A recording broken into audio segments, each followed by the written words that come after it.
یہ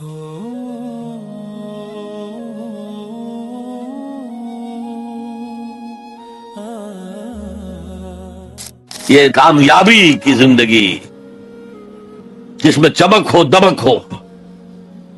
تو اقبال کہتے ہیں کہ خرد کو خیرہ کرتی ہے، عقل کو خیرہ کرتی ہے چمک تہذیب حاضر کی. یہ صناعی مگر جھوٹے نگوں کی ریزہ کاری ہے، یہ جھوٹے رزقوں کی ریزہ کاری ہے، کوئی اس کی حقیقت ہی نہیں. تو پہلی بات زمانے کی قسم ہے، تمام انسان خسارے میں ہے، یقیناً ہے، یقیناً ہے، سوائے ان کے جو چار شرطیں پوری کریں. الا الذین آمنوا وعملوا الصالحات وتواصوا بالحق وتواصوا بالصبر. اب دوسری بات نوٹ کیجئے، یہ نجات کے منیمم تقاضے ہیں. اگرچہ میں یہاں نجات کا لفظ استعمال کر رہا ہوں، اول وہلے میں نجات پا جانا، قیامت کے دن ہی ہمارا اللہ تعالیٰ جو ہے ہمیں حکم دے دے جاؤ داخل ہو جاؤ جنت میں، ادخلوها خالدین. اول وہلے میں نجات، میدان حشر میں نجات. وہ نجات جو ہے اس کے یہ منیمم لوازم ہے. کیوں؟ اگر کہا جاتا یقیناً ان لوگوں کے مراتب بہت عمدہ ہیں، بہت اونچے ہیں، بہت اعلیٰ ہیں، عرفہ ہے، جو یہ چار شرطیں پوری کرے، تو اس کا مطلب کیا تھا کہ اس سے کم میں بھی گزارا ہو سکتا ہے. زیادہ اونچا رتبہ نہ صحیح، زیادہ اونچی جنت نہ صحیح، چھوٹی جنت ہی ہو جائے گی، لہذا اس سے کم پر بھی گزارا ہو سکتا ہے. لیکن یہاں کیا ہے؟ والعصر ان الانسان لفی خسر الا الذین آمنوا وعملوا الصالحات وتواصوا بالحق وتواصوا بالصبر. یہ تو منیمم تقاضا ہے، کم سے کم تقاضا ہے، لازمی تقاضا ہے. اس کے بغیر وہ فوری نجات ممکن نہیں. اب تیسری چیز، اور یہ ہمارے تصورات کی بڑی نفی کر دینے والی شے، یہ چاروں شرطیں لازم ہیں. ہم سمجھ بیٹھے صرف ایمان سے نجات ہو جائے گی. اس سے بھی آگے ایمان ہو نہ ہو، ہم مسلمان ہیں، محمد کے امتی ہیں صلی اللہ علیہ وسلم، نجات تو ہو ہی جانی ہے. یہی تصورات ہیں کہ جنہوں نے ہمیں بے عمل کر دیا. جب بغیر کسی سعی کے، بغیر کسی محنت کے، بغیر کسی بھاگ دوڑ کے، بغیر کسی قربانی کے نجات حاصل ہو جائے تو کس کا دماغ خراب ہوا ہے کہ وہ محنتیں کرے، مشقتیں کرے، قربانیاں دے، اپنا خون دے، اپنا مال دے. لہذا یہ چاروں چیزیں لازم ہیں. یہ اللہ کا کلام ہے، یہ شاعری نہیں ہے. شاعری میں مبالغہ بھی ہو جاتا ہے. اللہ کا کلام ایک ایک حرف جو غالب کہتا ہے کہ گنجینہ معنی کا طلسم اس کو سمجھیو، جو لفظ کے غالب میرے اشعار میں آوے. میرے اشعار میں جو لفظ آتا ہے اس کو گنجینہ معنی کا طلسم سمجھنا، یوں نہیں کہ میں نے ایسے ہی عام طور پہ وہ لفظ استعمال کر دیا. اور فارسی میں کہتا ہے زیرے ہر لفظ غالب چیدہ میں خانہ ہے. میں نے غالب کے ایک ایک لفظ کے نیچے ایک میخانہ پایا، علم کا میخانہ، حکمت کا میخانہ، فلسفے کا میخانہ. تو یہ قرآن غالب نے تو تعلی کی ہے، لیکن یہ اللہ کا کلام ہے، یہاں ہر حرف لازم ہے. اسی لیے دیکھیے میں آپ کو جملہ سنا رہا ہوں امام رازی رحمت اللہ علیہ کا، جو میرے نزدیک جامع ترین تعبیر ہے اس بات کی جو میں آپ کے سامنے رکھ رہا ہوں. ان هذه الآیہ فیہا وعید شدید. لوگوں جان لو اس آیت میں تو بڑی شدید وعید ہے. بأن اللہ تعالی حکم بالخسار علی جمیع الناس، اس لیے کہ اللہ تعالیٰ نے تو فیصلہ کر دیا تمام انسانوں کے لیے خسارے کا، گھاٹے کا، تباہی کا، بربادی کا. الا من کان آتیا بہذہ الاشیاء الاربعہ، سوائے ان کے جو یہ چار چیزیں پوری کریں. وہی الایمان والعمل الصالح والتواصی بالحق والتواصی بالصبر. اب غور سے سنیے، فدل ذلک ان النجات معلقۃ بمجموع هذه الاشیاء. اس سے اس بات پر دلیل بنی ہے، رہنمائی ہوئی ہے کہ نجات کا تعلق ہے، نجات معلق ہے، نجات مشروط ہے ان چاروں چیزوں کے جمع ہو جانے سے، یہ نہیں کہ ایک چیز سے ہی آپ کو نجات حاصل ہو۔ تو یہ کامیابی اور ناکامی کا ایک معیار، اور پھر یہ کہ اس معیار میں چاروں چیزیں لازم۔ اگرچہ ایک بات ہوگی، ہو سکتا ہے پہلی چیز میں انسان بہت اونچا ہو، دوسری میں اتنا اونچا نہ ہو، تیسری میں پھر اونچا ہو، چوتھی میں اتنا اونچا، یہ تو ہو جائے گا، لیکن بنیادی طور پر یہ چاروں شرطیں پوری ہوں گی تو نجات ملے گی، ورنہ نہیں۔ اس سورہ مبارکہ کے بارے میں یہ بنیادی باتیں آپ کے سامنے عرض کر کے اب میں آپ سے یہ بات کہنا چاہتا ہوں کہ قرآن کے سمجھنے کے دو درجے ہیں، ایک تذکر بالقرآن، قرآن سے سبق حاصل کر لینا، ایک تدبر قرآن، قرآن پر غور و خوض، گہرائی میں اترنا۔ قرآن میں ہو غوطہ اے مرد مسلمان، غوطہ لگاؤ گے تو تہ سے موتی نکال کر لاؤ گے نا۔ اب تذکر بالقرآن تو میں نے آپ کے سامنے تذکر بسورۃ العصر، یہ تو مکمل ہو گئی، سبق تو حاصل ہو گئے۔ کامیابی کا معیار یہ چار چیزیں ہیں، یہ چاروں چیزیں لازم ہیں۔ اور جب ہم تدبر قرآن کے درجے پر آئیں گے تو معلوم ہوگا چاروں چیزیں عقلاً منطقی طور پر لازم و ملزوم ہیں۔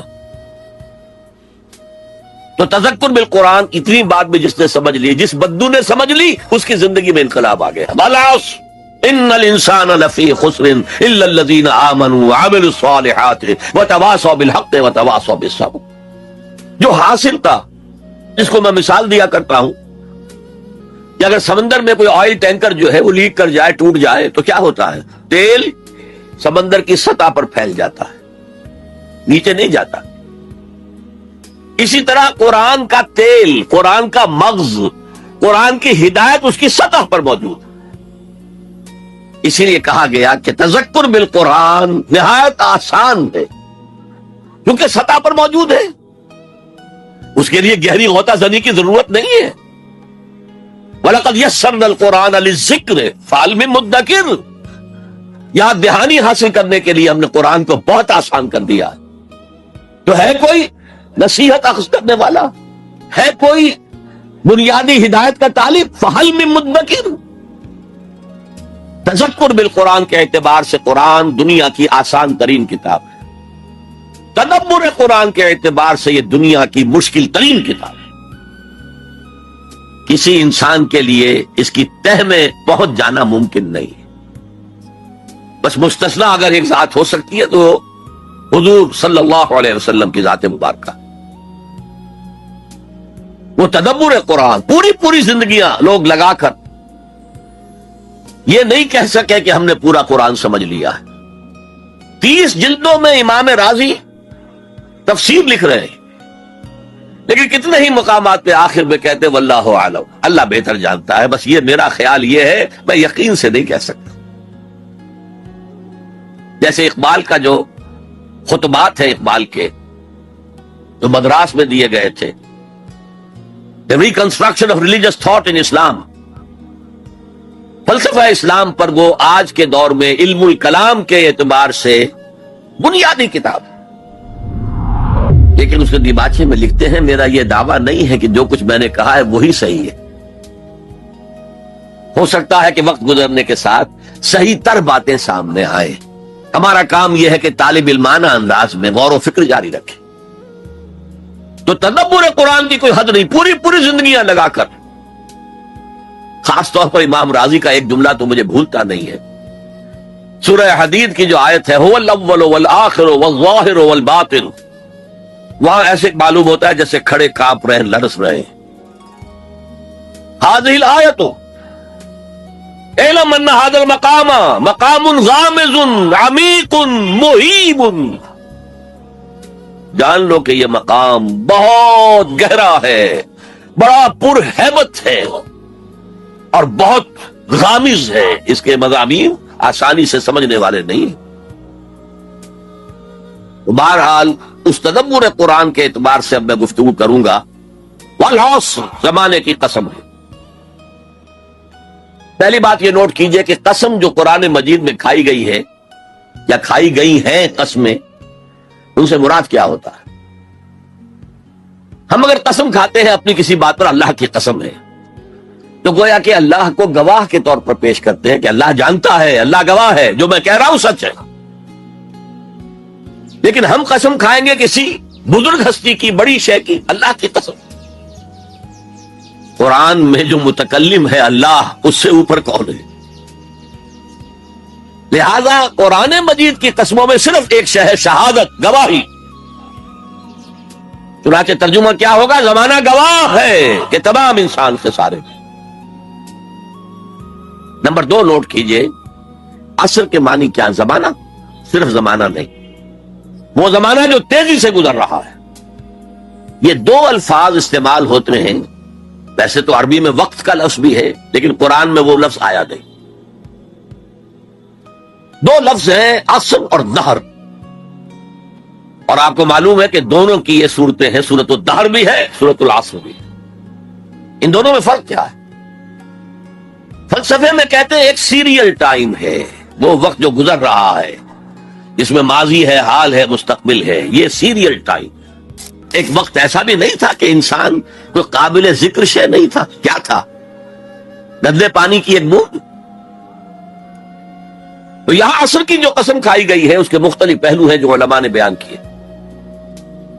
یہ عصر تیزی سے گزر رہا ہے، تیزی سے گزر رہا ہے، تیزی سے گزر رہا ہے۔ غافل تجھے گھڑیال یہ دیتا ہے منادی، گردوں نے گھڑی عمر کی ایک اور گھٹا دی۔ آپ سمجھتے ہیں آج میری عمر 71 برس ہو گئی، جب 72 کی ہو گئے، 1 سال اور عمر بڑھ گئی۔ ارے بڑی کہاں گھٹ رہی ہے؟ اگر 80 برس تمہاری عمر کل ہونی ہے تو 1 سال اور گھٹ گیا، اگلے سال 1 اور گھٹ جائے گا۔ تو یہ عمر بڑھ نہیں رہی، گھٹ رہی ہے۔ غافل تجھے گھڑیال یہ دیتا ہے منادی، گردوں نے گھڑی عمر کی ایک اور گھٹا۔ امام راضی نے بھی یہ واقعہ نقل کیا ہے کہ والعصر کا مفہوم میری سمجھ میں اس وقت آیا جبکہ میں نے بازار میں ایک برف فروش کو چیختے اور چلاتے ہوئے پایا، لوگوں جلدی جلدی میرا برف خرید لو ورنہ میں تباہ ہو جاؤں گا، اس لیے کہ وہ تو پانی بن جائے گا، پھر کیا قیمت اس کی ہوگی۔ اسی طرح یہ عمر جو ہے اس برف کی طرح پگھل رہی ہے، جا رہی ہے، لہذا یہ چونکانے کا انداز ہے۔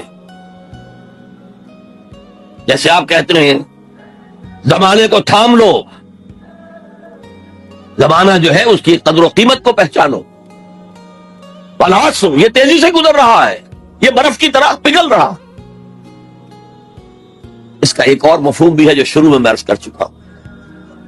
تاریخ انسانی گواہ ہے، جب انبیاء اور رسول کی دعوت مانی گئی، بہترین نظام قائم ہوا، بہترین معاشرہ قائم ہوا، بہترین سوسائٹی قائم کی، اور جب ان کے راستے سے اعراض کیا گیا، تباہی آئی، بربادی آئی، ہلاکت آئی، اللہ کا عذاب آیا۔ والعصر، یہ زمانہ گواہ ہے۔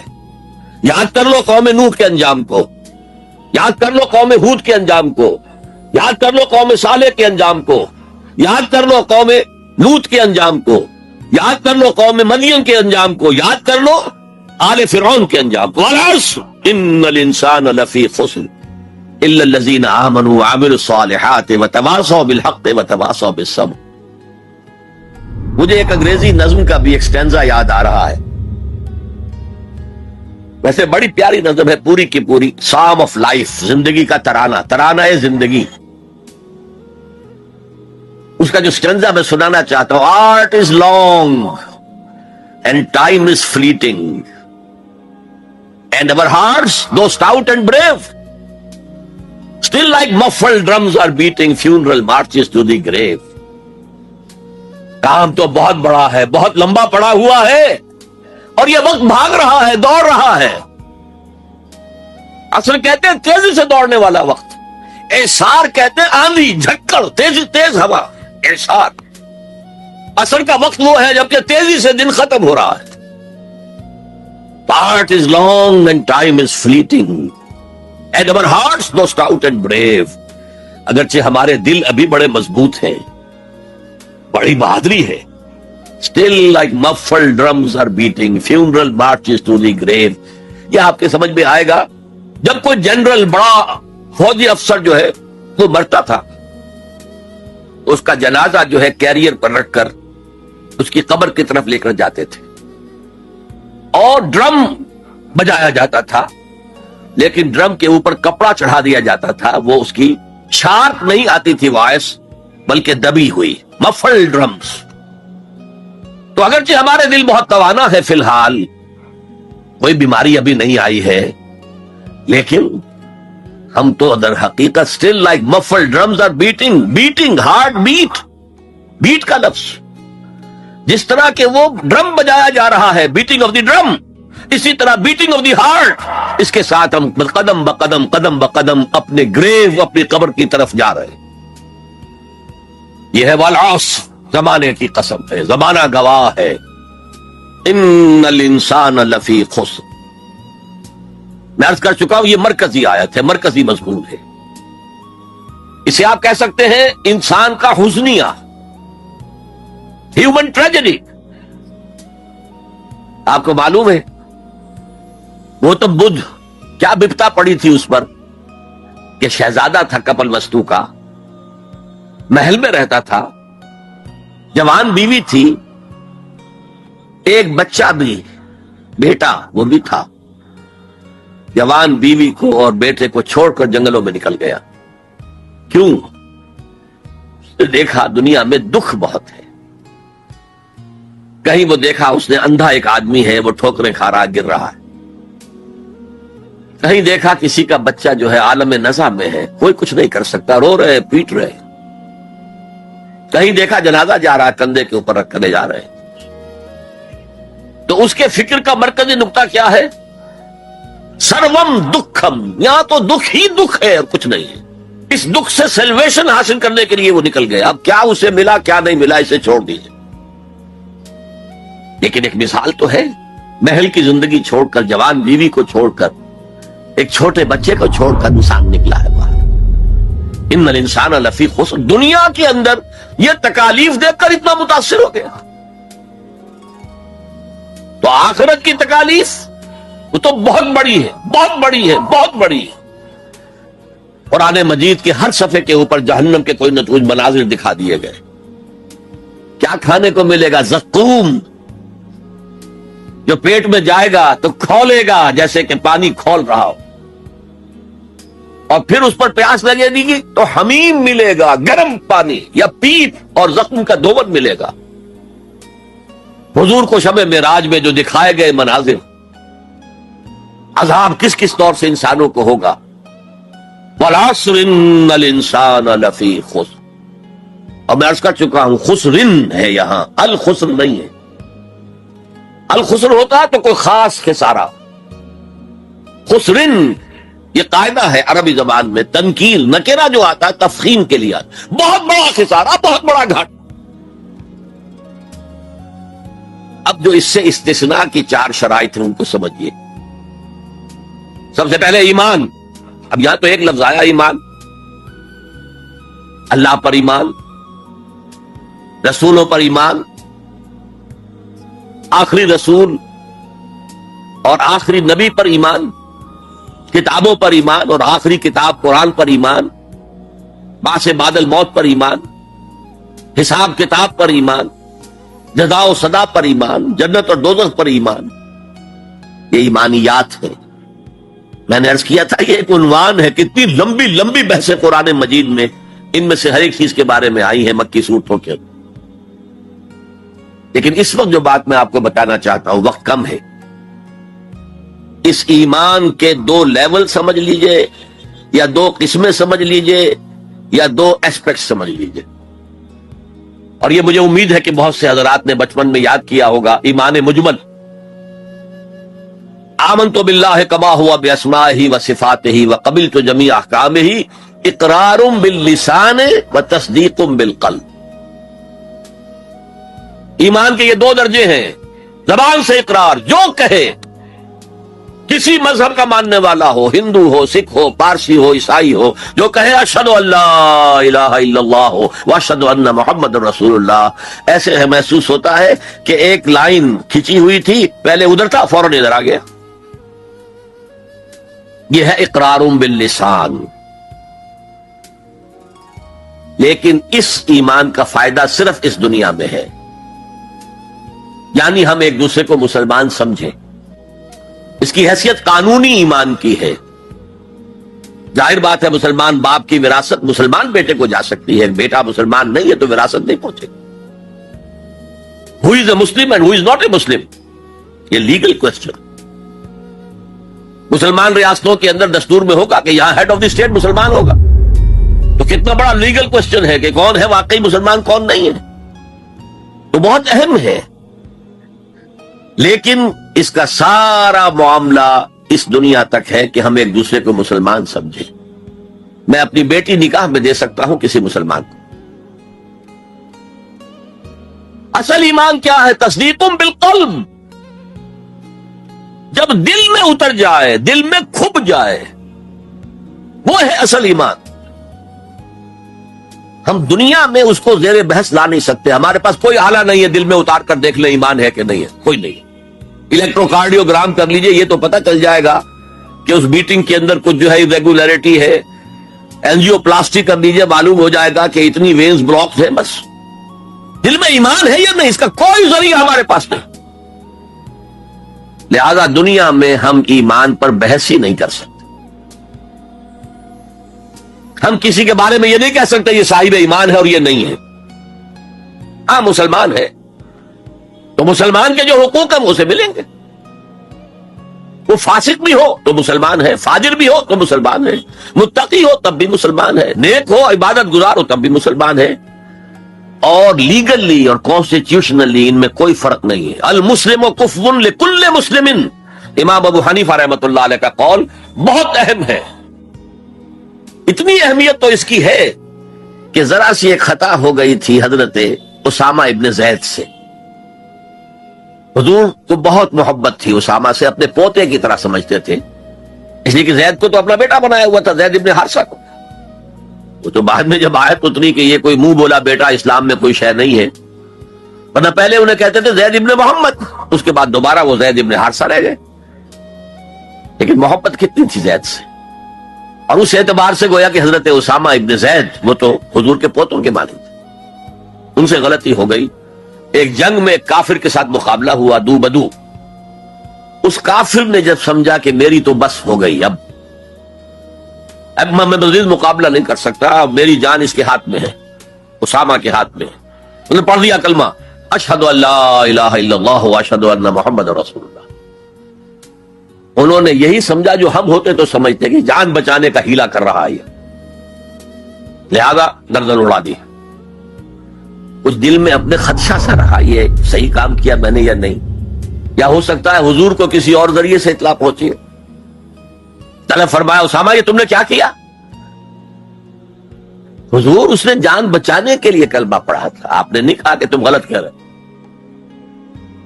اللہ شققنا قلبہ، تم نے اس کا دل چیر کے کیوں نہیں دیکھ لیا؟